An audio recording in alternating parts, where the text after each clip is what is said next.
And good morning. Welcome to the show. Oh, I turned that down too much. I realized yesterday I was turning this way down low. Anyway, happy Wednesday. Jussie Wednesday. Surprisingly, we had a surprising Jussie Smollett development. And it's, I couldn't figure out why until I saw and thus I had to name the show Jussiefied. So we will get into that and all kinds of news that we've been neglecting because of a big focus on Roe. Although we didn't, I guess I haven't focused on too much here, but it's all you're hearing about. Well, there's a lot of other news going on that everyone should know about. And so we're going to try to get you caught up on some things today on the Morning Night Live. So, Johnny, play the intro.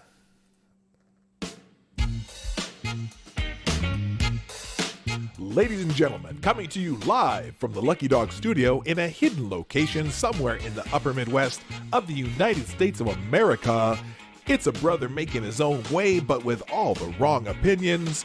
Welcome to the Morning Night Live with your host, yours truly, Dawg Knight.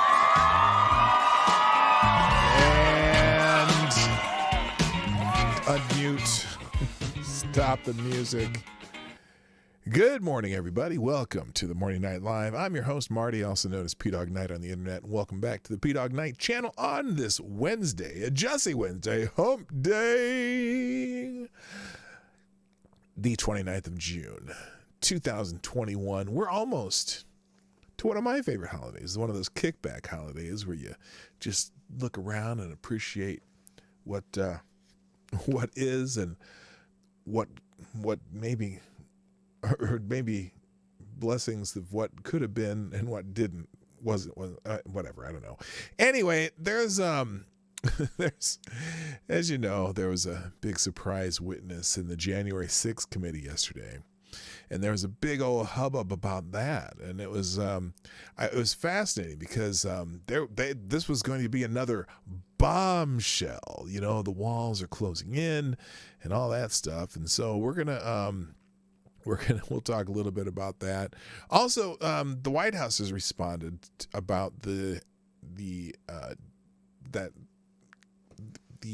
truck load of people that they found that 50 now claim 50 lives of migrants who maybe perhaps shouldn't have been migrating in the way they were, but they did it in an illegal way. So we're gonna talk about that. There's all kinds of stuff. There's all kinds of stuff to get it caught up. But the White House, yeah, they're doing damage control, and I'm going to talk a little bit more about the immigration thing. I have a few articles on that today. Also, it's the economy, stupid. This is going to be the most expensive 4th of July weekend in history. Apparently, baby formula stock rates not improving. May take months to change. I don't know what's going on there with the production on that. And there's just all kinds of stuff that we've neglected. So we're going to get into as much as I can. I didn't open all of these. Oh, and I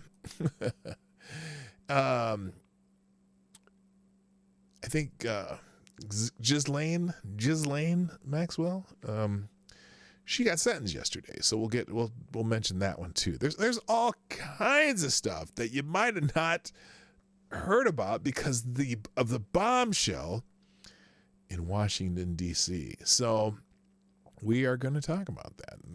And I'll tell you what, I've got all kinds of articles that I may not get to, but the tab will be very interesting today. I got tons of stuff. So anyway, let's start with, what are we going to start with? Well, let's start with some Twitter stuff because I like to talk about, well, the main things that are trending on Twitter have to do with the topic of the day. So we'll do that. But first, of course, I want to say good morning to everybody. First in the chat today was our friend Ty Alexander, who gets the bell. Thank you for being here. Also, good morning, Advocates Diablo, Devil's Advocate, Renee Mayette. Got here bright and early today. Nice to see you. Also, good morning, Tall Person, and Maddie's in the house. Nice to see you. Also, Rotten Corpse, Attack Alpaca, Tall. I already said Tall Person. Tall Person. Also, I'll get to you, Tall Person. I saw that. I'm gonna. By the way, just programming note on the Streamlabs and YouTube Super Chats. I still will read them all, but I may kind of group them together a little more and just do that. So I realize sometimes I stop constantly, which is a good thing. I don't complain about that, but I want to make sure that I am going to read them all, and but I may do them in a little bit of intervals. But this one I will read first because, Tall Person, you are the new Streamlabs Superstar sponsor of the day. So thanks for doing that. Tall Person says, "Oh wait, well, I guess I don't really need music. Well, here, let's just do this for the music right now. We'll go here. There we go." Tall Person says, "Happy National Almond Butter Crunch Day." Now that is strangely specific, but thank you for dropping a deuce in the tip jar. You know how much I appreciate you, Tall Person, for doing that. So there we go. I don't know. That music was I don't know if that music was appropriate or not, but thank you. Happy National Almond Butter Crunch Day. Where do they come up with these? That is strangely specific. Strangely specific, but anyway. All right, we'll continue here. Also, good morning to Rachel Maddow's Dildos in the house, who says, "Hello, Dawg Knight." Okay, I didn't. Just I'm contemplating brain bleach. Just trying there. Okay. Also, good morning to James PFP is back in the house. Nice to see you. Jethro Hetero, Natasha Kayleen, Man Squatch, Plague Doctor Zach, John Migda, what's her name? I said Mike Jaeger Pony, my favorite Canadians in the house. And is that just about everybody? I don't know. I'm scrolling. All right, that's about everybody so far. Anyway, while you're here, make sure you hit the like button some point during the show. Share the stream before, during, and after the show. And please, if you want to sponsor the show, at Dawg Knight Live, pdogknight.live is the Streamlabs link, or you can also go to do the YouTube Super Chats or whatever. There's some other stuff down in the description that nobody uses, but that's okay. Also, good morning. This is Kyle. Wait a minute. LOL, dildos don't vibrate. Oh, that's true. I didn't even think of that.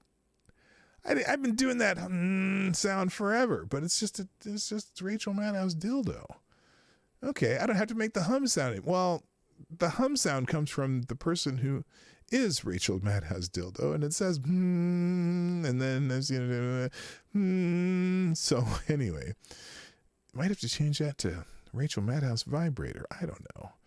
Anyway, thank you. And Maddow spelled with 2 D's. Yeah, that dildo's an impersonator. I'm not so sure. Maybe it's just a typo. Advocates Diabli. I'm just saying it could be a typo. Who knows? Who knows? It could be a dildo. I really do not know until it hums. By the way, I do have my cup of reparations in the. This is the. What is this? This is the cup from. This is Sedona, Arizona, and it's let's see, Bandelier National Monument. That's near Sedona. That's the cup we're using today. Okay, buzzing. The buzzing is Chris Hayes shaving his legs. Okay. Oh, y'all are very creative. All right. Let's see. So yesterday, someone named Cassie Hutchinson delivered some devastating testimony. Hey, I gotta check something here. Wait. Let's check this. I want to try something. Okay, that's there. And then we're going to turn this like this. Oh, yes. Devastating. I knew I could make that sound better. Okay, so Cassie Hutchinson had some devastating testimony. Or at least that's how some people thought it. In fact, the word devastating is trending today. And I don't know if it's because of Andrew McCarthy, who wrote an article in National Review. Now, National Review and Andrew McCarthy is absolutely a what would you call it? They're in the Never Trump camp, right? Okay, they're in the Never Trump camp. So Andrew McCarthy says Cassie Hutchinson's testimony against Trump is devastating. Oh, excuse me, devastating. And some people are kind of making fun of that. Because if you know, here, hang on a second. Oh, that's different here. Top former White House lawyers deliver there's other people saying devastating. Well, let's go to Andrew McCarthy. I actually want to look at Andrew McCarthy's article here because I'm fascinated. If you heard about the testimony, she said some strange things. And she said a couple things that just seemed a little bit, well, let's just say out there. Okay. And so anyway, Trump had bad moments, but few worse than Cassidy Hutchinson's. Wait, what's this? Oh, good God. Is this paywall? See, this is in the Washington Post? Wait, how did that? Oh, this thing flipped just as I was going to, well, let's watch. That's even better. Let's do the Washington Post version. This is a shot. This will be the shot, right? And then there'll be the chaser. Okay, so we're going to do the shot first, as long as this works. Let's see. Am I getting? Oh my gosh, nobody's archived this. I want Andrew McCarthy's National Review one because people are making fun of him for writing this. Let's see if I can find it again. Dang, that's annoying. Here we go. Let's there's Andrew McCarthy. Just a second. Some of these I didn't open in advance, obviously. That's me. What's going on here? I want this article from National Review. There we go. Okay. Because for whatever reason, no one has archived the Washington Post, or it must have just come out. So here is Andrew McCarthy, National Review. Oh my God, this is on a paywall too. Nobody wants their articles read. Apparently, God, these people are a pain in the ass. This is why I need what every good live commentary person needs. That'd be a producer. Please tell me someone. Okay, it was archived 4 hours ago. Okay, now let's try it again. So, Andrew McCarthy writes this article. Cassidy Hutchinson's testimony against Trump is devastating. We'll just get to the beginning of it. Cassidy Hutchinson, a top aide to the Trump White House, Chief of Staff Mark Meadows, provided compelling testimony Tuesday that former President Trump is singularly culpable for the Capitol riot. Now, this is fascinating. Because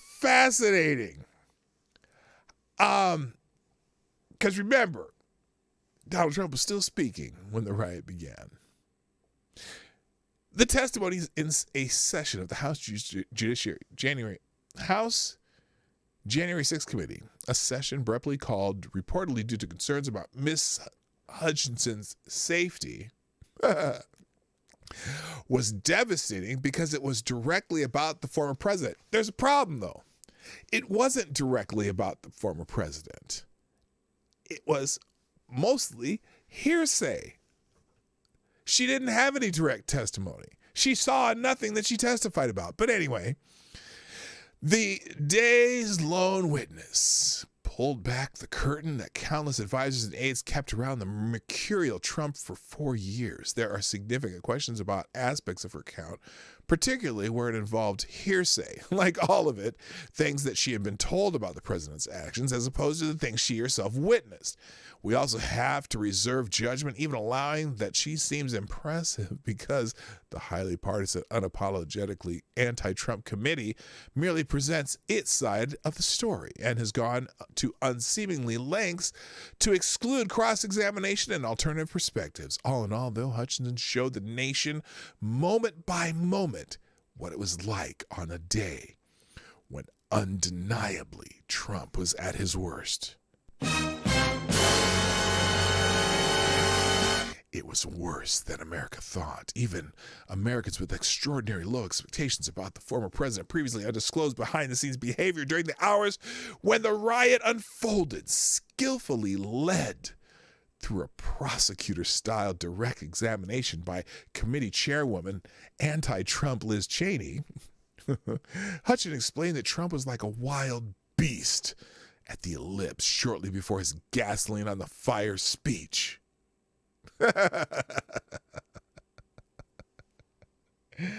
Gasoline on the fire. The speech that the people who started the riot never heard. They were already, oh my God. Security personnel had set up magnetometers for entry into the area that thinned the throngs proximate to the podium where he'd be speaking. Trump was ballistic because of the effect on the shot. The video image of his speech that would go out to the world. He wanted an overflowing crowd. He wanted to convey the impression, the reality of a rabid mob furious that the election had been stolen, furious that Congress was poised to count the fraudulent electoral votes and pronounce Joe Biden the winner. The magnetometers were vital for security, despite being obvious that the mags would detect weapons. Many fanatics went through them anyway. Well, the police thus seized knives, guns, toxic sprays, brass knuckles, and so on. Really? Now, I wonder if any of those people had ever been at a Trump event before where they were attacked by goofballs wearing black masks and black clothes and, those people. I wonder, but I digress. But that is not what most alarmed security forces. They worried about mobs outside the ellipse, the fanatics who chose not to go through the mags because they were armed with deadlier weapons, Glock pistols, AR-15s, other firearms. Okay, stop. Where were these firearms that were never seen? Never used, never even heard of, other than, now I know they talked about they found in some hotel room, they found some weapons, supposedly, conveniently, the FBI found a hotel room with a bunch of weapons, but where were these Glocks and AR-15s and other firearms? Nobody saw these, nobody had a video camera, nobody anywhere saw these weapons. Cheney played communications traffic among security forces, along with video depicting gunmen who were spotted in trees and elsewhere out at the mall.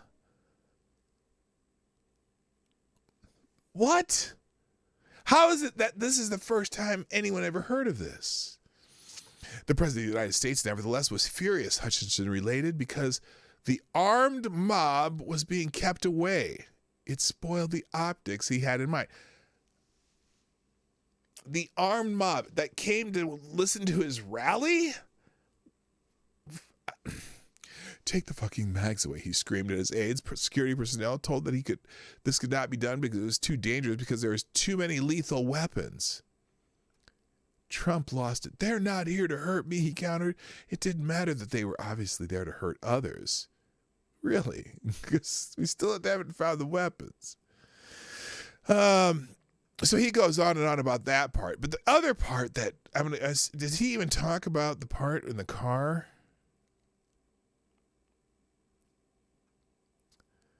And again, Then they start talking about the speech, because Trump's now. Okay, so Hutchin was on the scene. This gale of rage happened. She testified just 2 or 3 minutes before the president went to the podium. Interesting. Then he gave a willfully provocative speech. Legal analysts, myself included. Now remember, Andrew McCarthy is one of these. He's a never Trumper, almost.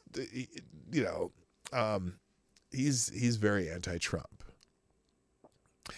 Legal analysts, myself included, while not defending the speech, which is indefensible, have pointed out that it does not meet the demanding legal test for incitement. Oh, well, aren't you special?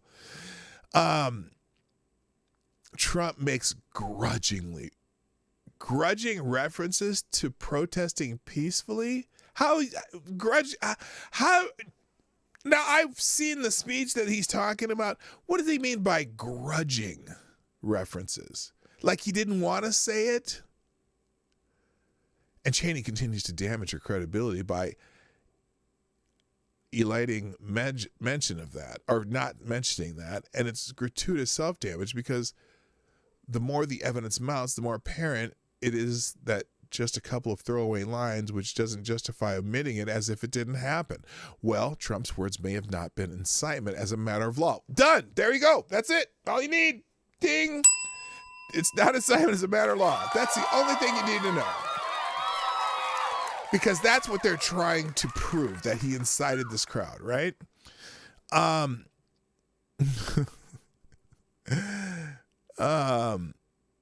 But it doesn't mean they are not evidence of other potential crimes. Name one, especially once you are informed about how fully aware the president was about the mob being lethally armed. There is no evidence that they thought they were lethally armed. Holy shit. And what? First of all, and then where were these arms over at the Capitol? Because they didn't find any, didn't see any, didn't show any. Holy smokes. Especially when you're from... it is a crime, to take just one example, to aid and abet the forcible intimidation of government officials, including the vice president and members of Congress. How did he do that? Again, this is thin as hell. In any event, Hutchinson explained that the speech, like all presidential speeches, was carefully vetted by staff. The White House counsel, Pat Cipollone, and his staff pleaded for removal of the exhortations Trump was insisting on including: fight for me, fight for the movement, and so on. They were too close to the legal line of incitement. It was plainly foreseeable that the mob would take forcible actions if it did. White House lawyers feared that the rhetoric would place Trump squarely in legal jeopardy for whatever mayhem it resulted: obstruction of a congressional proceeding, intimidation, assault of federal officials, and so on. The rhetoric stayed in the speech. So did Trump's vow that he would be marching to the Capitol with the mob. Now, the other part was the part where she started talking about this deal in the limo. Now, I'm going to see if he uses a word that was specifically used within this testimony. But let me say thank you, Rachel Madhouse Dildo, and for the big bullet. And Rachel Madhouse Dildo, you are the new Streamlabs Superstar sponsor of the day. Thank you very much. Let's see. I'm trying to do this music thing. It doesn't always work, but I'm going to try. Here we go. Thank you, Rachel Madhouse Dildo. Maybe I'll have the music turn up. Oh, yeah. Rachel Madhouse Dildo says, because I'm big and black, she away have a wop,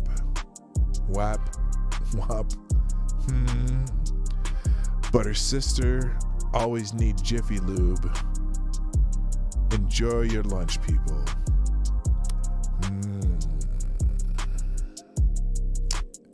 I don't know if that translated very well, RMD. I'm going to start calling you RMD. I don't know if that translated well, RMD. Because I'm big and black, she always have a WAP. Oh, but her sister always need Jiffy Lube. Enjoy your lunch, people. Okay, I got it. I'm not... Wait a minute. I'm big and black. Well, I'm blackish. No, I'm black. I'm a black man. And I'm big, too. Just I'm a giant human being. I'm 6'4" and close to 300 pounds. So I'm a big dude. But that... Okay, this is... Okay, we're not going to talk about lunch this anymore. This is upsetting people. So anyway, back to this guy. Oh, I can turn the music off too. Okay, that is kind of sexy music though. I don't know if I should play that kind of music for Rachel Madhouse Dildo. Okay, let's stop. Anyway, back to the article here. Let's see. So this is the funny thing. So he says Hutchins recounted that after numerous discussions among the White House staff and security official, it was settled that Trump would not go to the Capitol, which is to say the underlings made the call without the boss, the president, being on board. Trump, however, did not care what his subordinates thought, as he reminded people innumerable times on January 6th, I'm the fucking president. Gliding on the energy of his ellipse speech, Trump told the throng that they'd soon be marching on the Capitol and he'd be going with them. Instantly, Hutchinson's phone rang. It was Kevin McCarthy, the House Republican Minority Leader. What did Trump mean by that? McCarthy demanded. Wait a minute. What do you mean? Where was it McCarthy at the Capitol? He can't come here, McCarthy reminding Hutchins that he promised Trump would not proceed to the Capitol following the speech. Hutchins assured him that it wouldn't happen. You know what's funny about this? This is after the speech, right? This is after the speech. There's a timeline problem here. The attack on the Capitol, or whatever they call it, the riot, I don't even call it an attack, the riot, tap, whatever, was already going on. So why wasn't there, wouldn't McCarthy be saying, hey, you can't come here, there's shit going on here. And they're already, moving people in the chambers to secure location, right? So wait, is there a timeline problem here? I'm not sure. He can't come here. McCarthy invaded, reminding Hutchins that he promised Trump would not proceed. It was happening, though. At least the planning for it was concrete and well underway. The records of the Secret Service and National Security Council, which is watching things unfold in real time, indicate that plans were being made to fly on the fly for Trump to go to the Capitol, to march there, perhaps, or go by car. In fact, these agencies assumed that once Trump ended his speech at 10 p.m., he was on his way to the Hill. It's just a matter of finding the best route. Now, here's the part that is really, really suspect. Not that a bunch of it isn't, but this one's the one that got to me. And so part of her testimony was immediately following the speech, Trump entered the Beast, the limo in which the leader of the free world rides, and told his detail, take me to the fucking Capitol. According to Ornato, Engel told the president that this would not be possible, that it was too dangerous. Trump became irate, railing, I'm the effing president. Take me up to the Capitol now. Fortunately, Engel had no intention of testing the I was just following orders defense. He refused the president. What Hutchins says happened next is already controversial. Oh, is it now? She was told that things got physical. Again, this is hearsay. Trump was said to have lunged forward from the back seat and grabbed the steering wheel, prompting Engel to grasp the president's arm and state, sir, you need to take your hand off the steering wheel. We're going back to the West Wing. We're not going back to the Capitol. Hutchinson was told that at that point, Trump lunged at Engel, his free hand forcibly aimed at the agent's clavicle. When things de-escalated and the limo went back to then things de-escalated and the limo went back to the White House, not the Capitol. Now, then he goes on, Trump, who was obviously hanging on Hutchins' every word this afternoon, issued a statement on his Truth Social platform declaring her fake story that I tried to grab the steering wheel of the White House limousine in order to steer it to the Capitol building is sick and fraudulent, very much like the Unselect Committee itself. Now, this is the fascinating part of the story where we're all going, wait a minute. He lunged and grabbed the steering wheel from the back of the Beast. Okay, we'll get to the Beast problem in a minute. But let's take a look. Let's take a look at the Beast. Okay? So, we've got this right here. This is the White House limousine known as the Beast. Okay? Now, the President of the United States rides back here where you see this facsimile of Donald Trump and Melania Trump. And the front of the Beast is here. And there's Secret Service agents here, right? Facing the president who sits in the back of the Beast. This little partition right here between the driver and these two Secret Service agents is 2 feet thick. And there's a huge partition window there. And so what he would have had to done to grab the wheel of the Beast is to, now remember, this guy that most people on the left don't believe that Donald Trump could actually even walk down down a slippery ramp, right? They'd say he's fat, out of shape, whatever, which he's a heavy set guy.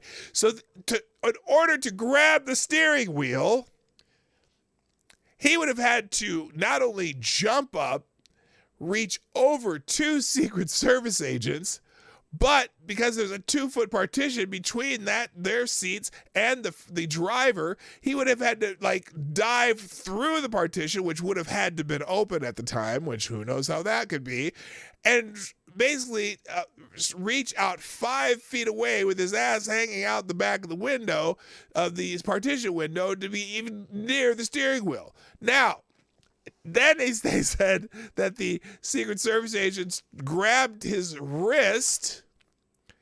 So in order for the Secret Service agents to grab, unless there was a Secret Service agent sitting in the passenger seat, which may well be, but in order for that to happen, not only would he have to be he would almost have to be doing a plank through the window, right? And so he would be doing a plank through the window, grabbing the wheel. Secret Service agent had to jive through the window with him and grab his arm. Then with his other arm, he'd have to reach back and try to reach for the clavicle of the other agent. This is the dumbest story I've ever heard. And then there is another minor issue.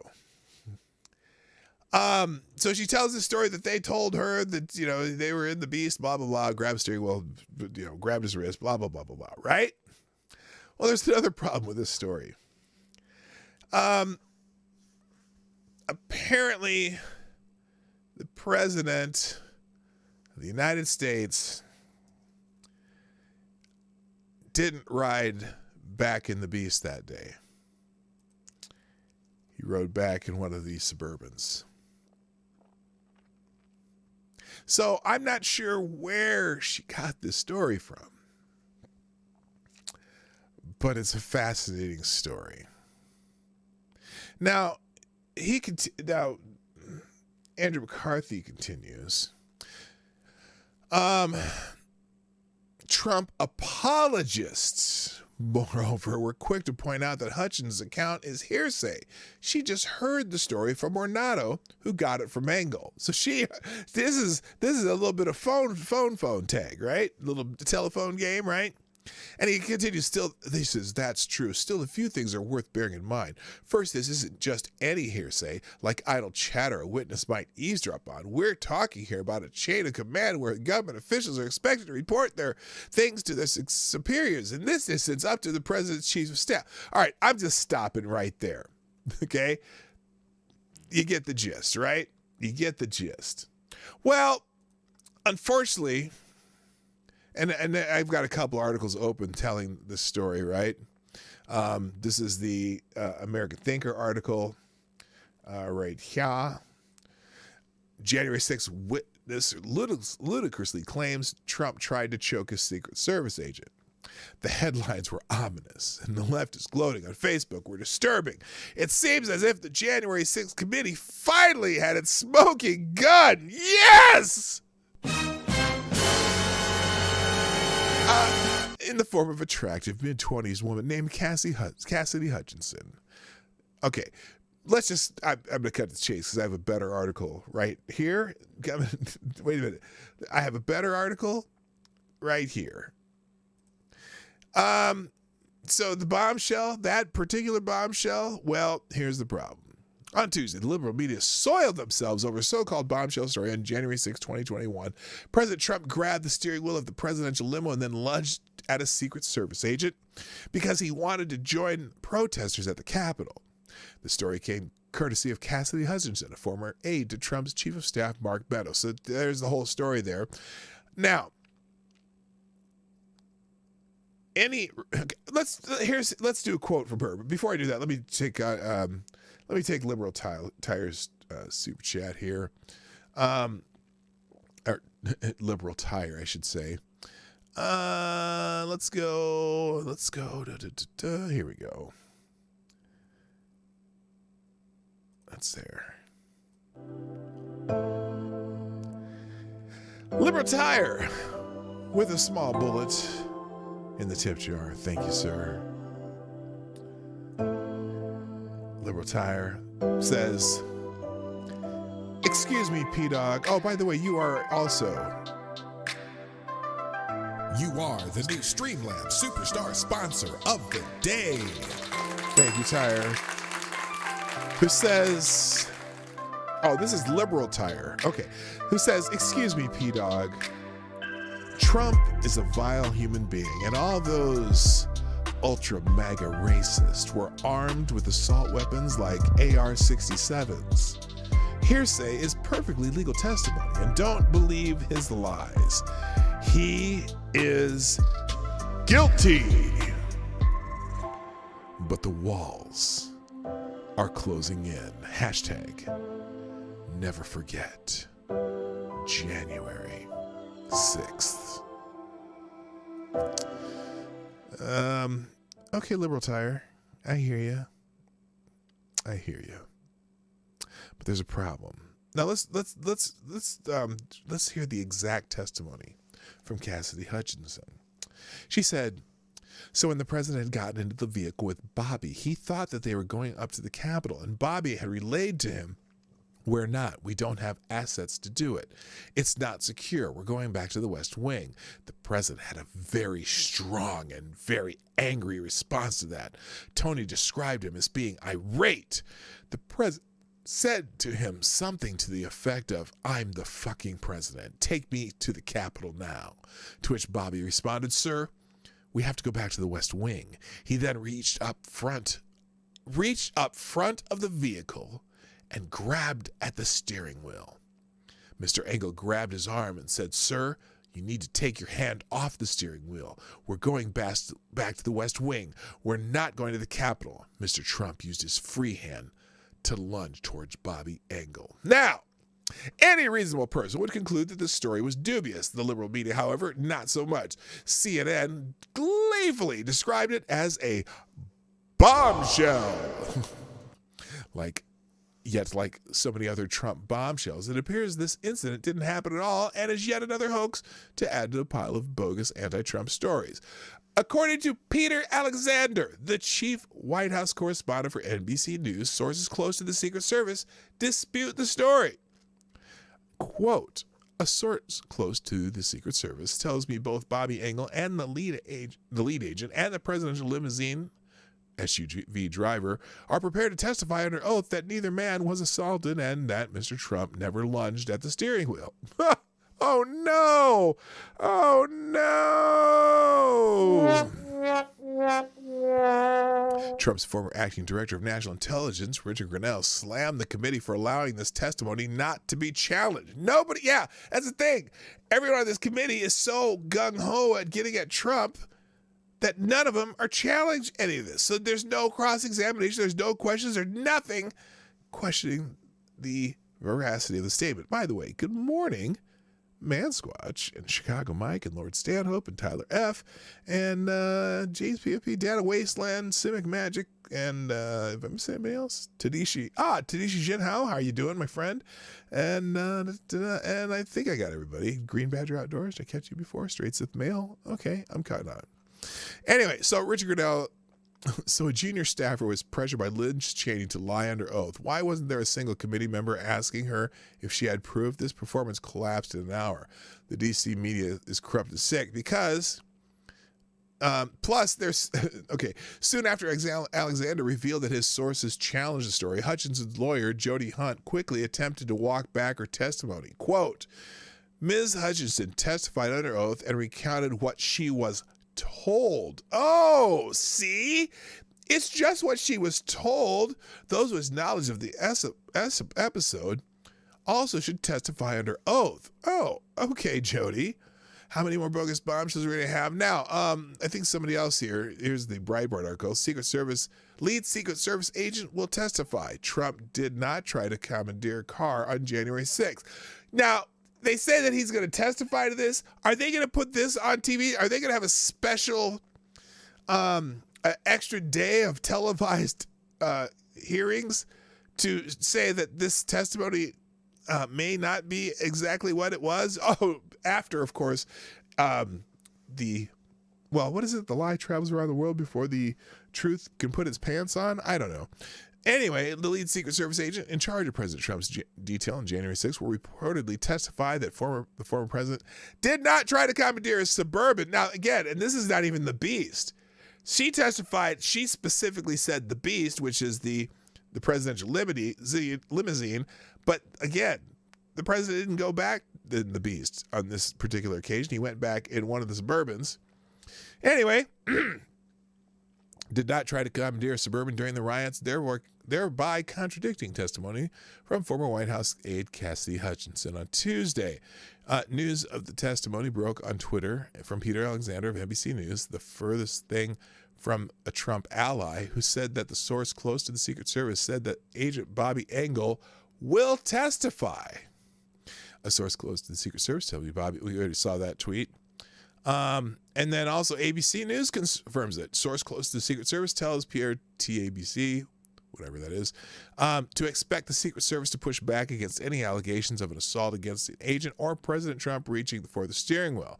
Should the report prove accurate and Bobby Engel's testimony hold up, it will be a huge blow to the January 6th committee, whose Tuesday star witness Cassidy Hutchinson testified that former President Trump literally tried to commandeer the presidential Suburban during the January 6th riot and became borderline violent when Bobby Engel tried to stop him. Hutchinson said that she learned of the story from Tony Ornato, the White House Deputy Chief of Staff. Now, let's see. Has Tony Ornato said anything? Yeah, so anyway, but this is all over.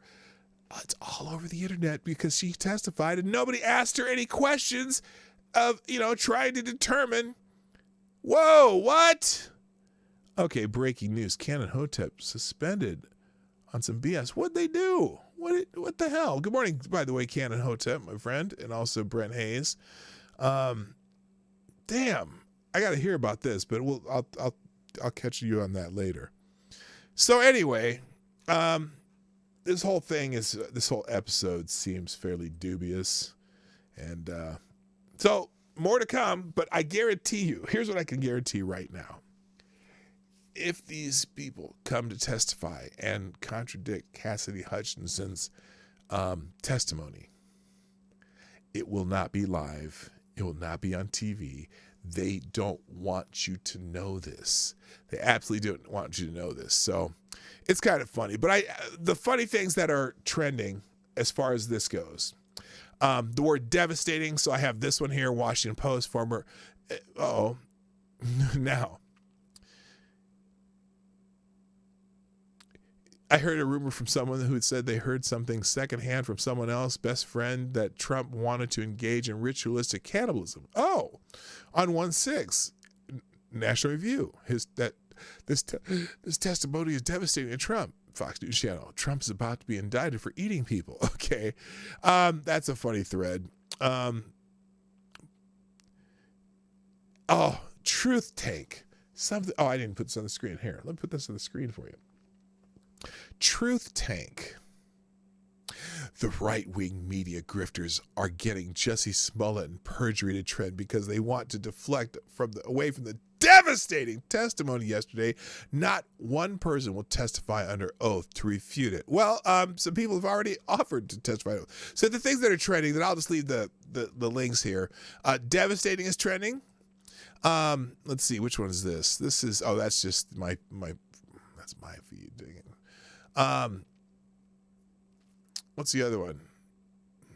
Oh, this is. I'm going to leave you the link to the specs of the beast.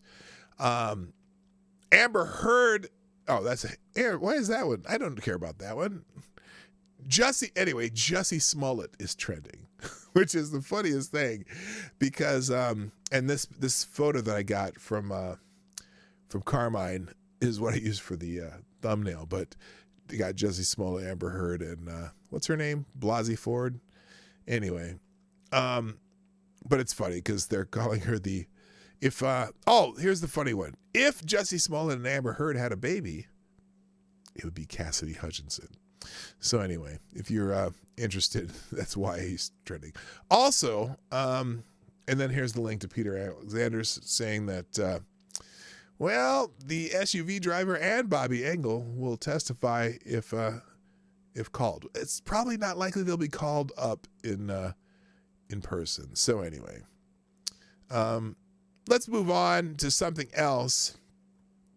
In California, the Attorney General apparently has chosen to leak the names and addresses of gun owners in the state.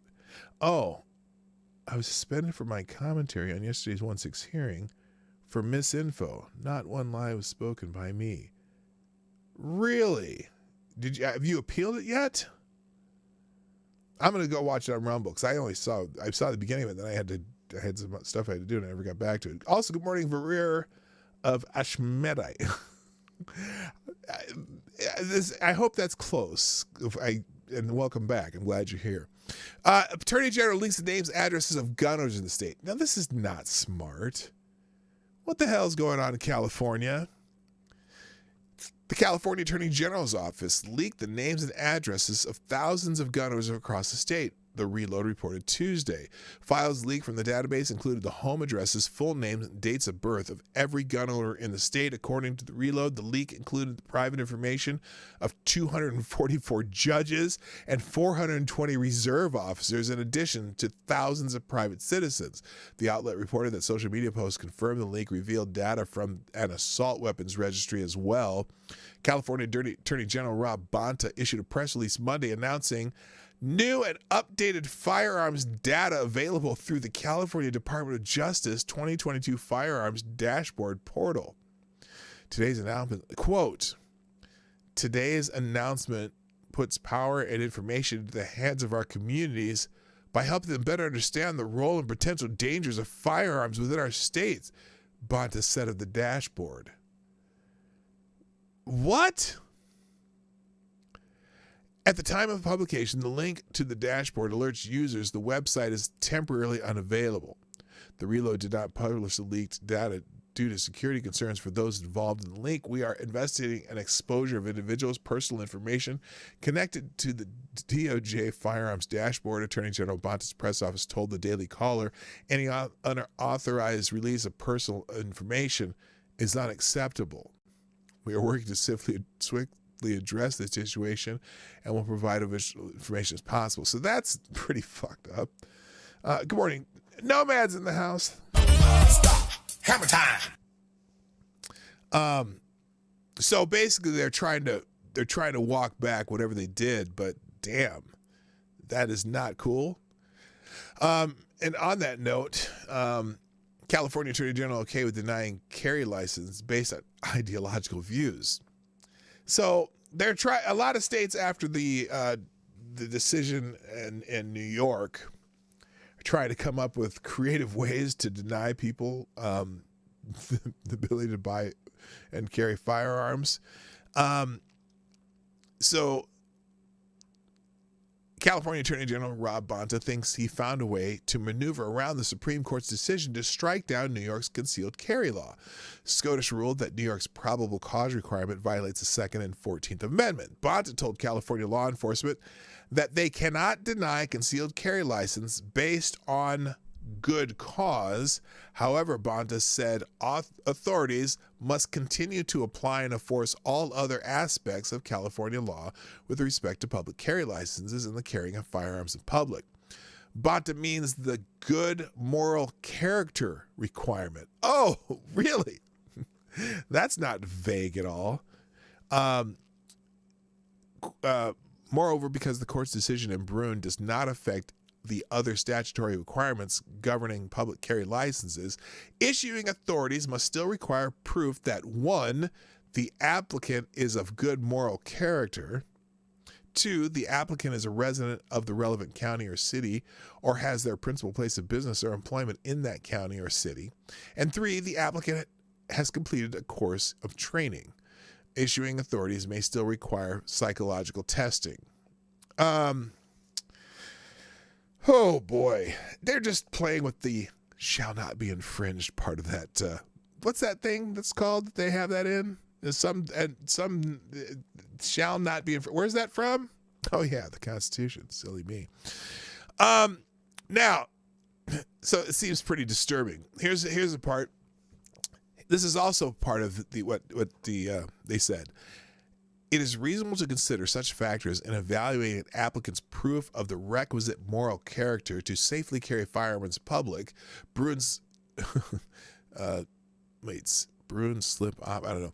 Referencing law bindings says other jurisdictions list the personal characteristics one reasonably expects of candidates for public carry license who do not pose a danger to themselves or others.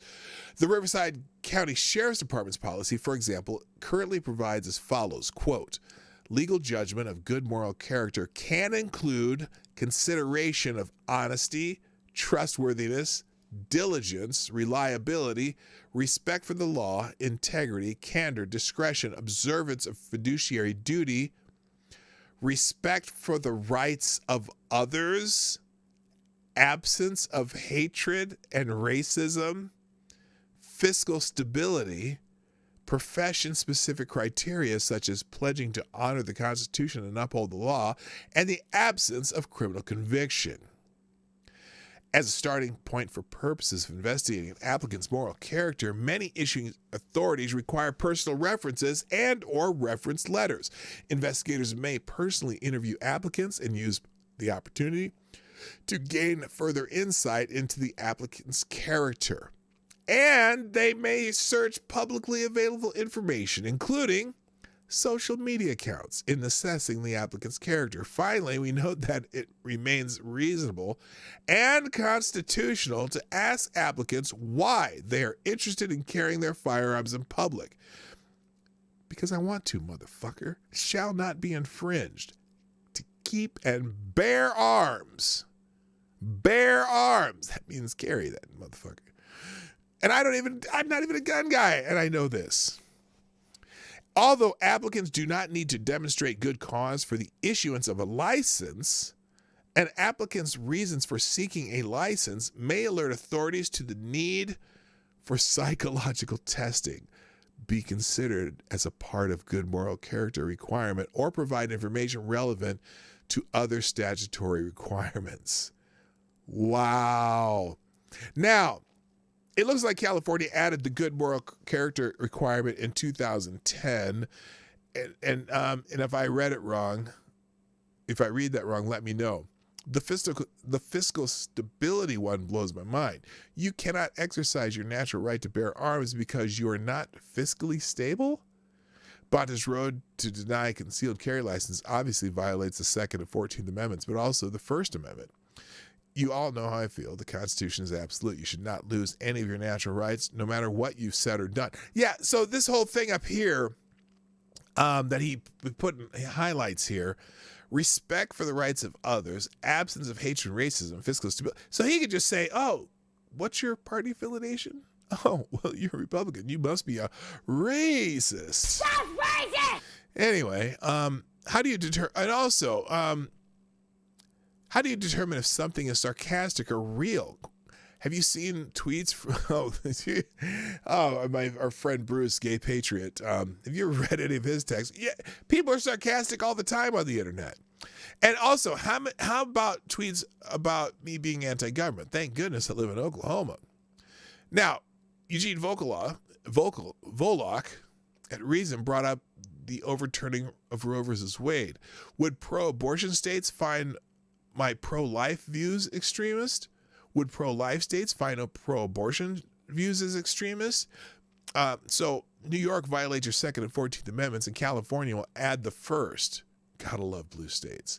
Anyway, yeah. So basically, they're saying they say your what our First Amendment issues, like even social media accounts. So they're gonna deny you a license to carry because of your social media accounts, or because respect for the rights of others. Well, what if you have a different opinion? What if you have a different political opinion? Shit's going crazy, guys. Shit's going crazy. All right. What else I got here? I only got a few more since I'm it's already pushing 9 o'clock here.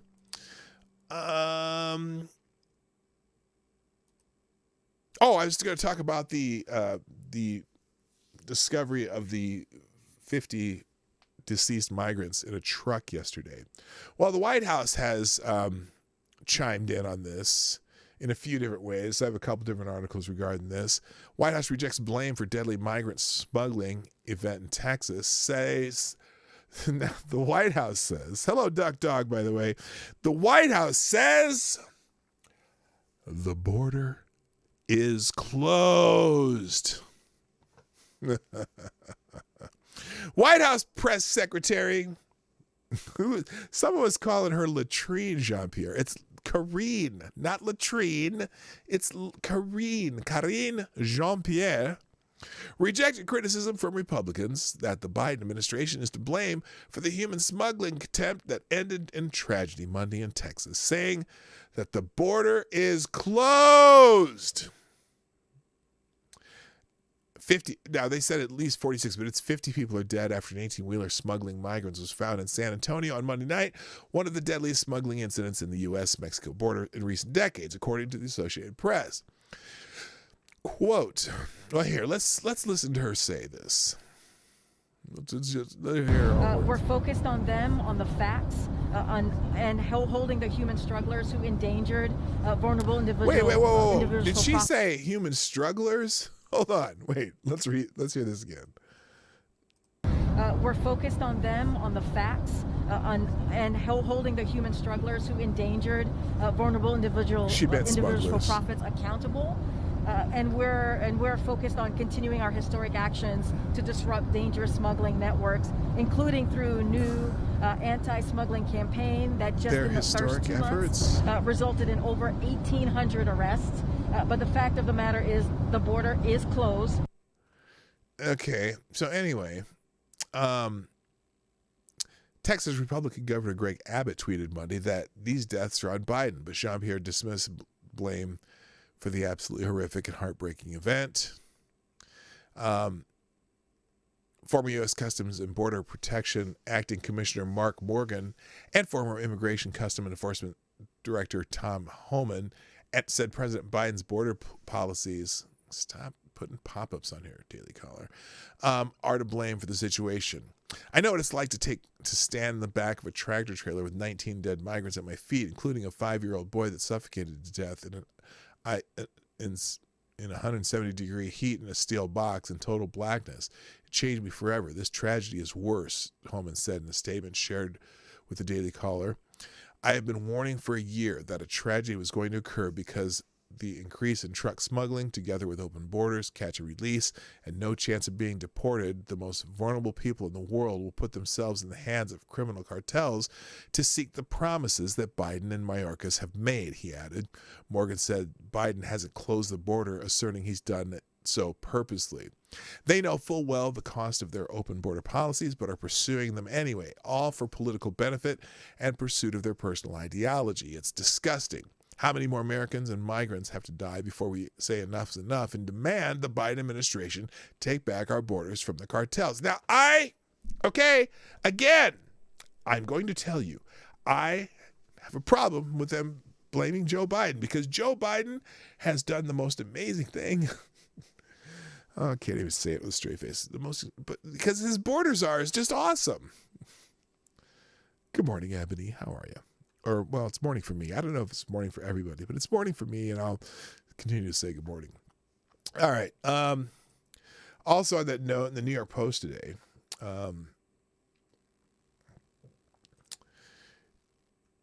so the migrant trunk was covered in spices to hide the odor of the dead bodies. Chilling. Oh, there's 51 now. Now it's 51. Chilling new details emerged Tuesday in the Texas border horde that left at least 51 migrants dead, including how victims stuffed in the truck were allegedly sprinkled with steak seasoning to mask their odor. A law enforcement official said many of the estimated 100 people there were 100 people jammed in it. Now, look, if you're familiar with the, I know Simius too. So in these tractor trailers, there's generally 50, they're either 48 or 52 feet long. And roughly 7.5 feet wide, maybe 8 feet wide. They had 100 people jammed in that. Okay, so they appeared to have been covered in spices to cover up the smell during the human smuggling tragedy. Now, I doubt if it's just to cover up the smell because I don't think they were expecting dead bodies, but it covers up the human smell. So if dogs come to check the truck, and you have a strong smell of spice, usually like cinnamon or like they said, steak seasoning. There's a lot of seasonings that can ward off the smell of humans so that trucks don't or dogs don't, signal the truck. But anyway, law enforcement officials said as many of the estimated 100 people jammed in the truck in San Antonio appeared to have been covered in spices to cover up the smell during the human smuggling tragedy, according to the Texas Tribune. A cry for help coming from the 18-wheeler that was found abandoned on the southern outskirts of town Monday evening led to the discovery of stacks of bodies inside the vehicle. Bodies were also found for blocks around the truck's location, suggesting that some of the migrants had tried to make their escape while the vehicle was still moving. The illicit rig had apparently been made to look like a properly registered truck in an properly registered truck in an effort to evade detection. The truck was cloned, said the owner of the local Alamo-based trucking company by the Express News, with it painted to match one of his own, right down to copying his legal vehicle Department of Transportation registration number. Our refrigerated trailer is sitting right in the yard, said Philippe Betancourt Jr., who owns Betancourt Trucking with his father. That one in San Antonio is not our trailer. So they basically they made a fake truck. Oh boy. Oh, there we go. While the truck in San Antonio was made to look like a refrigerated truck, there was no visible working AC unit in that rig, said San Antonio Fire Chief Charles Hood. Yeah, because that was the other thing we heard the other day, that they thought it was a reefer truck, a refrigerated truck, and it wasn't. That's because they died of heat. Wow, this is very sad. Temperatures in San Antonio reached a high of 103 Monday amid the ongoing heat wave, and the 51 dead are believed to have succumbed to the heat. You think? The fatalities covered 39 males, 21 females. The truck had apparently suffered a mechanical failure when it was abandoned, with the driver nabbed trying to flee the scene on foot, cops told the New York Times Tuesday. The truck driver was apprehended by authorities in a nearby field and taken into federal custody. Police said 2 other men were also arrested. Authorities said that one of the suspects is an American citizen. Authorities said the truck crossed the border in Laredo, 150 miles south of San Antonio. The truck then passed through border checkpoints on Interstate 35, and it's unclear whether the migrants were in the truck when it apparently cleared the checkpoint. The spot where the truck was discovered by a railroad track is a well-known spot for migrants to be dropped off after being smuggled across the border. Wow, this is a lot of details that I did not hear before. Hood said the first responders found 16 survivors suffered heat stroke and exhaustion. Authorities are still searching for potential other survivors in the area. The hospitalized survivors, including 4 children, were hot to the touch and dehydrated, according to first responders. A rep with the Baptist Health System said Tuesday that 3 patients taken to San Antonio Baptist Medical Center were later pronounced dead. Another patient died in an area hospital. Wow. Very, very, very sad. Reefer my ass. There isn't a tank under the trailer and no cooling unit on the front of the trailer. No, it's not. It's clearly not a reefer. White House, and then this just another article. White House face plants doing damage control after the migrant death disaster. On Tuesday, okay, we already know the story. Many are blaming Biden and his open boarding policies. Answering, we already have this. We already heard this. So anyway, there's just another article on that. That's just the idea that these people are just trying to get here and paid some assholes to smuggle them over here.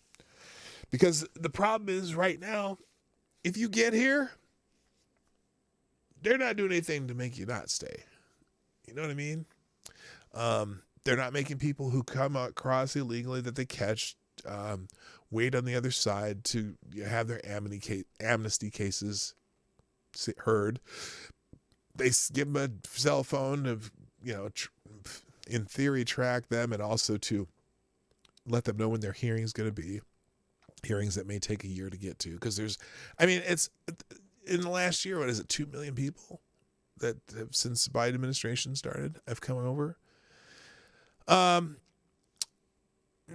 another problem with this immigration thing, and this is just another story here.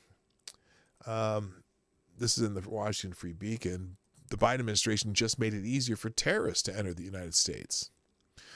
Lawmakers and foreign officials say change will let Iranian terrorists come to the U.S. So here's the Biden administration altered federal law to make it easier for individuals who have worked with designated terrorist groups to legally enter the United States. What? Oh, this has nothing to do with the border. Wait. I always read before you put it up. The state and Homeland Security departments last week amended federal immigration laws to allow foreigners who provided insignificant material support to designated terror groups to receive immigration benefits or other status, according to the policy published by the Federal Register, but not formally announced by the administration. I wonder why they haven't formally announced this. Examples of individuals who would fall into the new category, according to the announcement, include individuals who provided humanitarian assistance or routine commercial transaction to terror groups.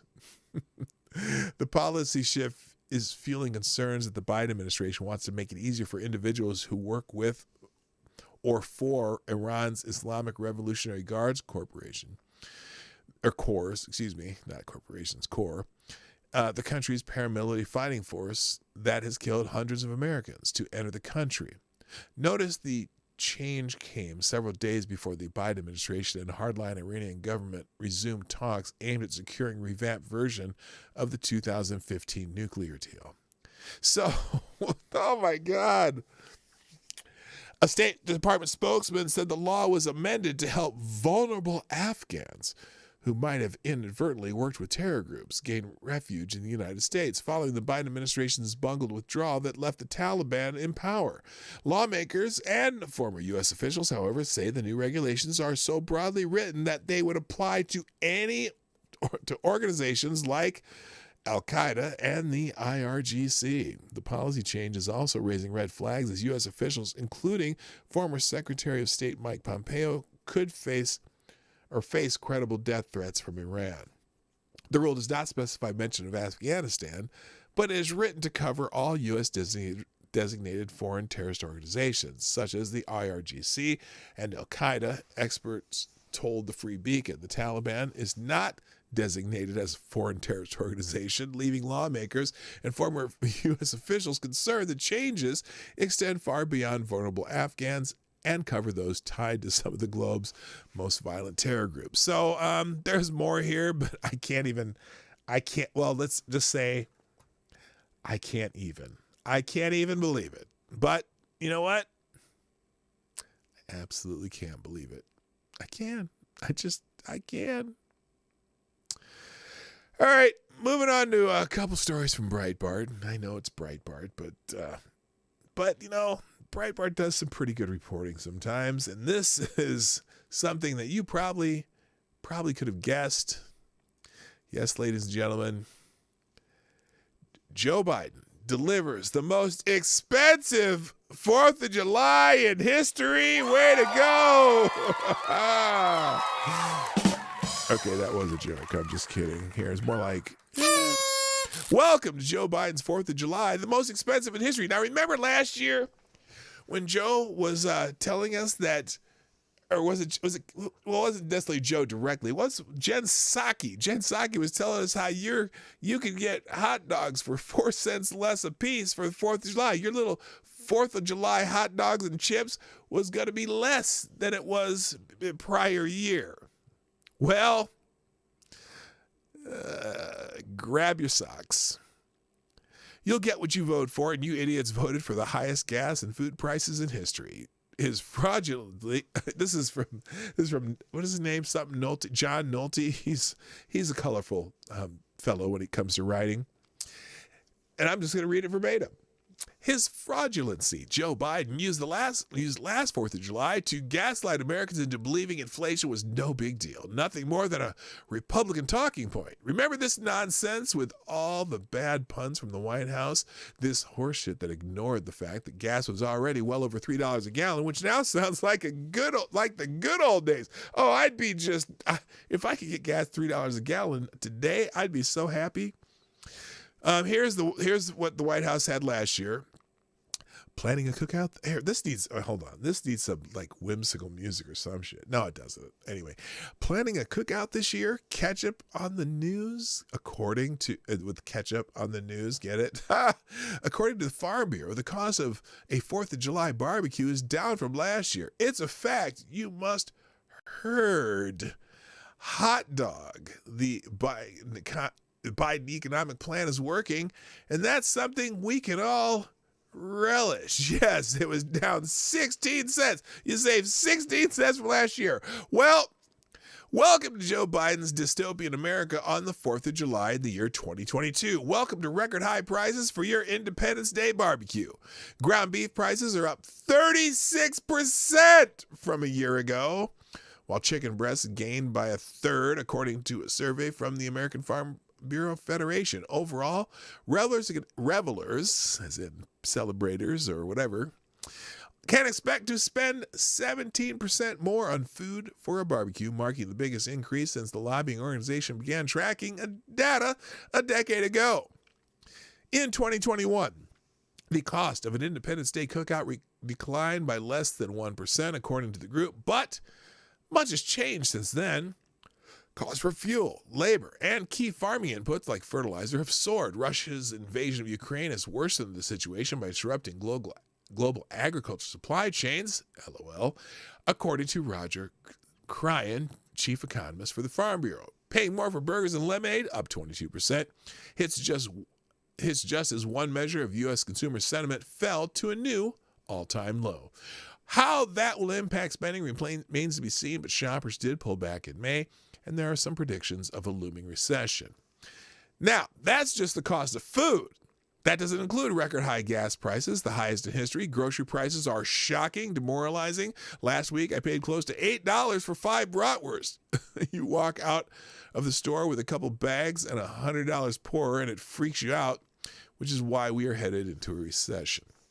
I had all kinds of summer plans to do this and that. New carpeting, maybe, remodel a bathroom, but these prices have a psychological effect. They make you want to hunker down and save, burrow in and wait it out. And once we stop spending, that's when you hit a recession. And as I've been warning for more than a year now, we are headed into a recession. You cannot explode gas prices like Biden has and not slow down the economy. Energy is the economy. I'm no genius. I'm just someone who can't be fooled and gaslit by talking points. I'm very well uncomplicated. I'm a very uncomplicated guy, and therefore I never lose track of the basics. Gas is $5 a gallon. Welcome to the recession. Duh. Now, actually, okay, let me go back, though, because something weird happened when I traveled, because we went down to, Lady Boomer and I went down to Iowa this last weekend. And I was surprised because I hadn't filled my tank up since early in the week. And for whatever reason, gas was down like 20 cents where I normally get gas. And then I go into Iowa, and there was a place actually in Iowa where I stopped to get gas, and it was like $4.21 a gallon. It wasn't even a Sam's Club. It was like $4.21 a gallon. But I don't know if that's because they use a lot more ethanol or what down there. But it was a lot cheaper down there than it was when I filled up before I left Minnesota.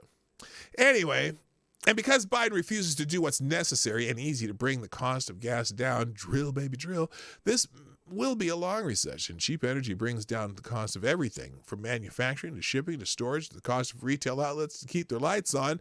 Biden begging the Saudis will not solve this problem. The Saudis hate us and love using this power to make our lives harder. Actually, you know what?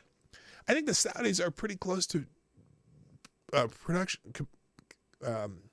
production capacity anyway, according to a couple some European guys said that the other day, that the Saudis are pumping gas, but we're not. And we're not getting the Russian oil's not necessarily coming here, and it's just it's a mess. Anyway, the Saudis hate us and love using this power to make our lives harder. America's abundant with natural resources, especially energy. All we need are leaders who care more about everyday Americans than the corrupt liars in the global warming movement. Remember this: human beings need food, energy, and shelter to survive. Those are the basics, and not only sustain life, but make the difference in our quality of life. If we have a place to live, plenty to eat, and climate control, by the way of energy, life is not only good, it is better than it ever was in the history of mankind. So, Democrats like Joe Biden are aggressively and deliberately looking to undermine that. Under Democrats, energy and food prices explode, housing becomes scarce and super expensive. Why? Because Democrats sees human beings as a disease, like a virus killing their precious Mother Earth. They especially hate everyday Americans, because they cannot control us, which is why Americans are awesome. And this is why Democrats flood the country with illegal aliens hoping to replace us. Oh, he said that replacement thing. Careful there, John Nolte. They want all of America to be like Southern California. There's no reason with 21st century technology that a state like California should be suffering water, housing, and energy shortages. Nuclear power, desalination plants, reservoirs, endless square miles of empty land to build homes on, endless supply of lumber to build those homes, but they won't. And that's a choice, a deliberate choice. Democrats want a country filled with cheap labor, living in squalor, while they enjoy life in air-conditioned high-rises. This is not a drill. Happy 4th of July. Okay, so that's John Nolte with some pithy comments about what's going on.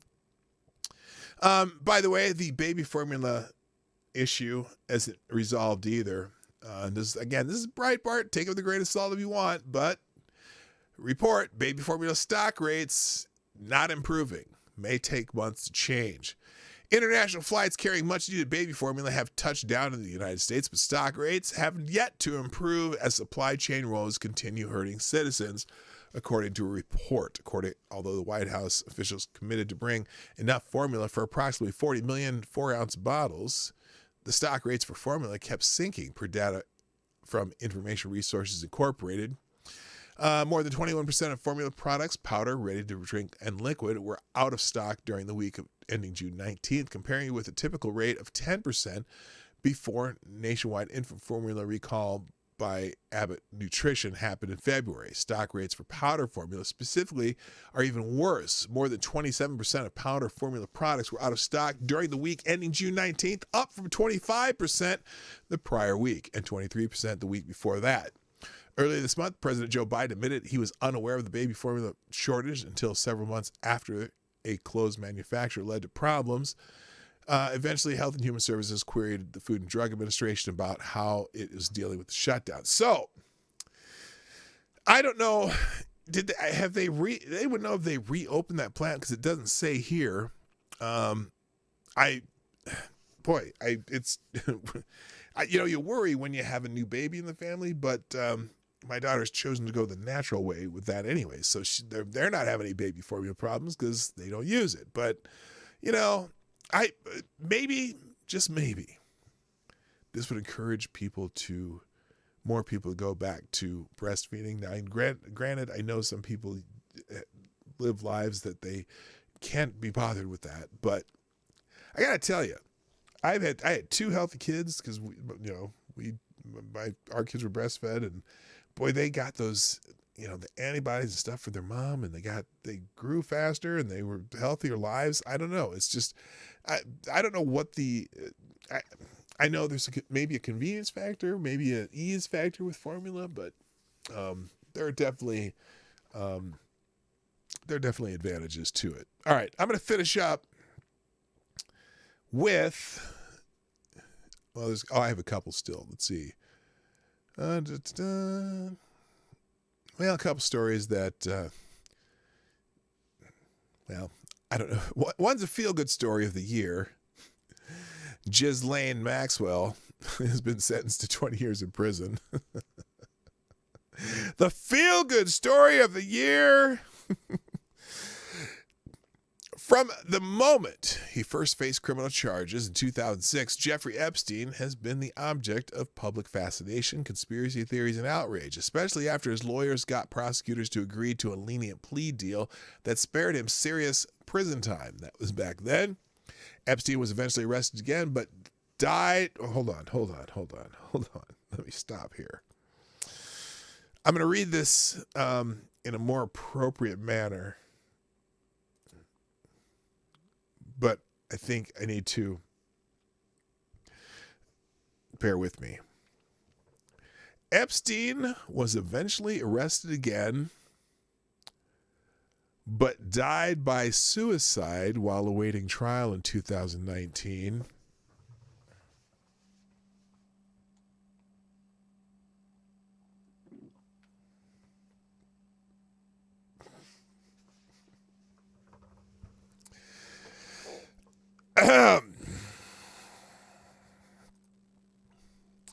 Here's a timeline of the case against him and his former girlfriend, Ghislaine Maxwell. We're not going to go through the timeline, but she was sentenced Tuesday to 20 years in prison. Let's just do that part of the. Let's just do that one. She was sentenced to 20 years for helping Epstein. Let's go left here. Would that work? Yeah, that works better. Ghislaine Maxwell, the jet-setting socialite who once consorted with royals, presidents, and billionaires, was sentenced Tuesday to 20 years in prison for helping the financier Jeffrey Epstein sexually abuse underage girls. The stiff sentence, no pun intended, was a victory for a group of women who spent years fighting for justice after an earlier generation of prosecutors failed to pursue the predatory power couple. Epstein, who killed himself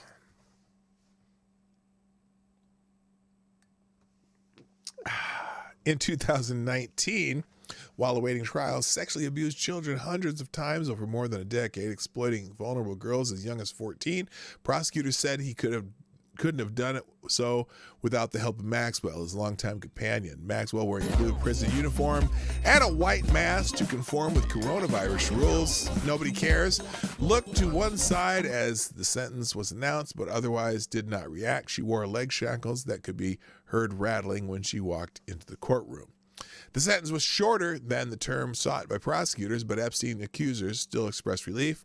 Quote, "It's been an incredibly long road to justice for myself and many of the other survivors," said Sarah Ransom, one of Epstein's accusers. "This is for the girls that didn't have their say, the ones who weren't here."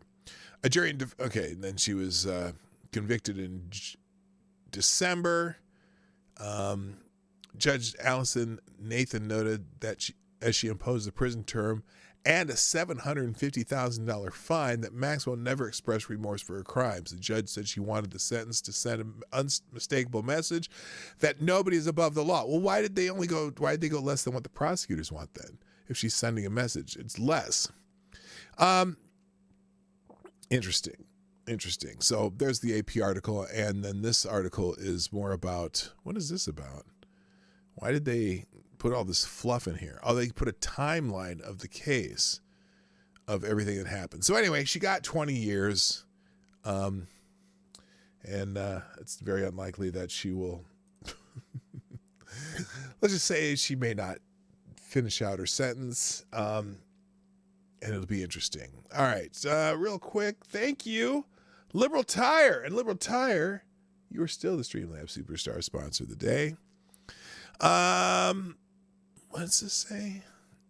Let's try,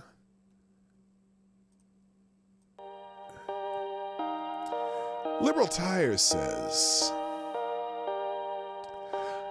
leave my president alone. He can't help his brain he can't help his brain is full of the same stuff that his diaper is. Trump tried to take over America. That is the real story. The economy is doing great. Now I have to go to my 5th job and pay rent because of greedy landlords. Yes, Dyer, your greedy landlords are a bunch of bitches. God, I hate those guys. I hate landlords. That's why I own my own house. Okay. Finally, we're going to finish up here. Apparently, there's a problem with the New York Police Department. New York police detectives are saying, we've had enough. They're leaving the insane New York City Police Department. More than 100. Spoonie, what's up? More than one. And Tales of Gore, how you doing, Keebler? I see a couple other people there. More than 100 detectives have retired in June, and another 75 plan to put their papers in next month, as many became frustrated by the revolving door justice and rules that hamstring them in the Big Apple, officials and detectives told the Post. That's going to have a major impact on investigating crimes. Detectives Endowment Association President Paul I'm going to try to say DiGiacomo, lots of Italians in New York, said the detective squads are down now as we speak and are investigating more cases. It's going to have an impact on public safety. So far this year, 250 detectives have retired, leaving the total number at about 5,600, which is nearly 2,000 less than 2 decades ago. 2 decades ago, let's see, 2022, 2012, 2002, they had 2,000 more detectives 20 years ago? Is what I said? Yeah. Oh boy. Anyway, there were 794 detective retirements during the height of the stupid 19 pandemic in 2020, and that number dropped down to 395 in 2021. Sources said 100 retirements are just in one month is a large number for the New York Police Department. The Post also reported earlier this month that cops in general were leaving the force in record numbers. At his New York Police Department walkout ceremony at the 105th Precinct Station House Tuesday, Queens Detective Jason Caputo, 51, said he had had enough. To know me is to know I love the job in and out, but it's not the same job I joined, said Caputo, who is leaving after 18 years in the New York Police Department and thus not getting his maximum pension, which kicks in after 20. The no bail law was a big thing with me, he said. It's not even really crime fighting anymore. You arrest somebody for assault 2 with a weapon, and the person's back on the precinct, and the person is back at the precinct getting his property the next day. They're not locking anyone up, even those with records. Pay your debt to society. You broke the law. Caputo said he also worried about making arrests and running into problems with city laws, such as the one prohibiting officers from putting pressure on a person's diaphragm. Things you do on the street can affect your whole life, he said. I'll always be a cop in my heart. A Bronx detective with 21 years on the job said he would have his own walkout soon. I put my papers in and I'm scheduled to leave next month, said the detective, who asked to remain anonymous. The criminals are not being prosecuted and they're not being held accountable, said the sleuth with 500 career arrests. It's insane, he said. I feel bad for the businesses. You can even have private security, and they just go there and assault them. They assault police. It really sucks. I don't see any politician really solving the problem. The city has seen a drop in murders and shootings so far this year over last by about 12%, but other major crimes like grand larceny, robberies, and burglaries have experienced steep increases, putting more pressure on investigators. So, again, this whole thing with the prosecutors, they're not holding people in jail. They're giving them no bail. They're letting them out. And it's really, I don't know why they don't see the correlation. Now, at least in New York, murders are down. That's good, but that's not all violent crime. So, if you're in one of these cities with these crazy, Soros puppet attorney generals and whatever they call them in your state, talk to your friends, talk to your neighbors, tell them to vote, tell them to get rid of these fuckers, because they are not good news. And that's a lot of police officers in New York. 2,000. They're down 2,000 detectives who investigate the crimes. So from 5,600, they had 7,600. Now they have 5,600. And you wonder why crime's going up. You just wonder. Anyway, so ladies and gentlemen, I hope you're having a wonderful Wednesday. Remember, it's hump day, so do your requisite humping that you do, whether that be a long hike or just a walk through the park. Oh, you thought I meant the dirty kind. No. Anyway, thank you all for being here. If you haven't hit the like button so far, there's 37 here and only 26 likes. So hit the like button. That's one of those things. And also share the stream before, during, after the stream. If you're watching on replay, put a comment in the comment section. And thank you to our sponsors today. Ty Alexander, Rachel Madhouse, Dildo and Tall Person. Ty Alexander, or Liberal Tire, you are the Streamlabs Superstar sponsor of the day. I will be updating the link that has all these articles and whatnot during the outro. So if you want to wait around, I will notify you in the chat when I'm done with that. Otherwise, you can just come back later. It's in the second paragraph where everything we did today will be located with links to everything that was there. You just click the one link and it'll take you a page with all the links. So there you go. That's it for today. I'm here Monday through Friday, 10 o'clock Eastern, 9 o'clock Central. I'll be back tomorrow. My name's Dawg Knight, and I'm out of here. Bye-bye. Hey, this is Dawg Knight, and thank you for watching today on the Dawg Knight Channel. If you have an observation or remark you'd like to make about this video or my channel, I absolutely welcome you to write it in the comment section down below. I really look forward to hearing from you. And before you go, if you like what you saw but you're not already subscribed, please make sure you hit the subscribe button and definitely click that bell that pops up afterwards so you'll be notified when I post new videos or when we go live. I broadcast my live show, The Morning Night Live, Monday through Friday at 10 o'clock Eastern, 9 o'clock Central. A special thank you to all the supporters of this channel who share our videos on social media and who make donations through Streamlabs, YouTube, Venmo, and Cash App, which are all linked in the description down below. Thanks again, and until next time, I'm Dawg Knight, and I'm out of here.